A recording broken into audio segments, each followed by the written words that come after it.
ডান পাশে যতগুলো সংখ্যা থাকবে ততগুলো শূন্য আনবো। তো এখানে একটা সংখ্যা আছে, আমরা একটা শূন্য নিলাম।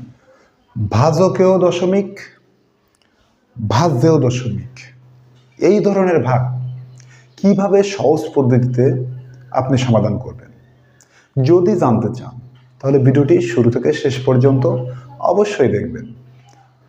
এখানে নিয়ম আছে অনেক, কিন্তু তার ভিতর থেকে সব থেকে বেস্ট এবং সব ক্ষেত্রে যাতে আমরা কাজে লাগাতে পারি সেই ধরনের একটি নিয়ম আপনাদের দেখাবো। তো কথা না বাড়ি চলুন শুরু করি। তার আগে বলি, যদি আপনি আমার পেজে হয়ে থাকেন পেজটা ফলো করে দেবেন, চ্যানেলটা সাবস্ক্রাইব করে দেবেন, আর যদি অলরেডি করে থাকেন থ্যাংক ইউ সো মাচ। প্রথম কথা হচ্ছে এটাকে আমাদের দশমিক উঠাতে হবে। এখানে আমি যদি শর্টকাটে বলি, যেটা হচ্ছে 1.8 আছে, তো আমি এখানে দশমিক পুরো উঠাই দিলাম, তাহলে কি হয়ে গেল 18। এইখানে দাগ দিয়ে নিচে আমাদের দশমিকের জন্য 1 নিয়ে আসতে হবে। এই যে দশমিক আছে, দশমিকের জন্য নিয়ে আসলাম 1, আর দশমিকের ডান পাশে যতগুলো সংখ্যা থাকবে ততগুলো শূন্য আনবো। তো এখানে একটা সংখ্যা আছে, আমরা একটা শূন্য নিলাম, ভাগ বসালাম। এরপরে এখানে 9 আছে, শুধু সংখ্যা বসালাম।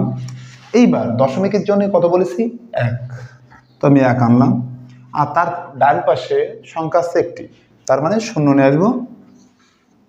এখানে যদি দশমিকের ডান পাশে দুটো সংখ্যা থাকে তাহলে দুটো শূন্য নিয়ে আসবো, 3টে থাকলে 3টে, এভাবে আমরা করব।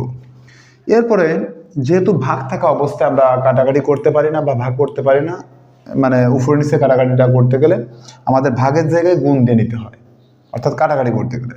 তো আমি প্রথমে যেটা আছে এটা কোনো পরিবর্তন করব না। এই যে 18-10 এখানে বসালাম, বসানোর পরে এই যে ভাগের জায়গায় আমাদের গুণ বসাতে হবে।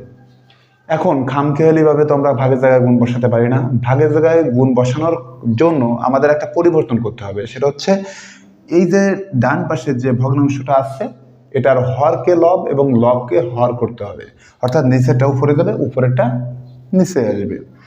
তো এই নিচের 10 আমি উপরে দিলাম, আর উপরের 9টা দিলাম হচ্ছে নিচে। আমি আবারও বলছি, ভাগের জায়গায় গুণ আনলে আমার ডান পাশের যে ভগ্নাংশটা আছে এটা লবের জায়গায় হর এসে যাবে এবং হরের জায়গায় লব চলে যাবে, অর্থাৎ নিচেরটা উপরে, উপরেরটা নিচে। এরপর আমি কাটাকাটি করতে পারবো। যেমন এখানে 10 আছে, 10 দিয়ে 10-এর ভাগ করলে 1 হয়, আর এখানে 9 আছে, 9 দিয়ে 18 ভাগ করলে 9 দুগুণে 18, অর্থাৎ 2। এবার নিচে কিছু নেই, উপরে আছে 2 আর 1, তাহলে 2 আর 1 গুণ করলে কি হয়, এই যে এই জায়গায় যা 2 আছে এই জায়গায় 1 আছে, তাহলে 2 অক্ষে 2। এখানে যদি অন্য কোনো সংখ্যা থাকতো, যদি 3 থাকতো তাহলে 3 দুগুণে 6 দিতাম, অর্থাৎ যে সংখ্যাগুলো থেকে যাবে সেটা আমরা গুণ করে দিব। তো 2 অক্ষে 2। তো এই হচ্ছে মূলত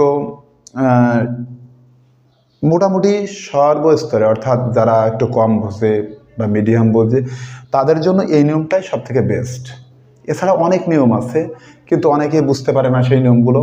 এই জন্য আমি এই নিয়মটা আমার কাছে মনে হয়েছে যেন সর্বস্তরে যে স্টুডেন্টগুলো আছে সবার জন্য এটা প্রযোজ্য। তো আশা করি আপনাদের বোঝাতে পেরেছি। এরপরে বুঝতে সমস্যা হলে বলবেন কমেন্টে, আমি আরও সুন্দর করে নতুন করে ভিডিও দিয়ে বোঝানোর চেষ্টা করব। ভালো থাকবেন। আসসালামু আলাইকুম।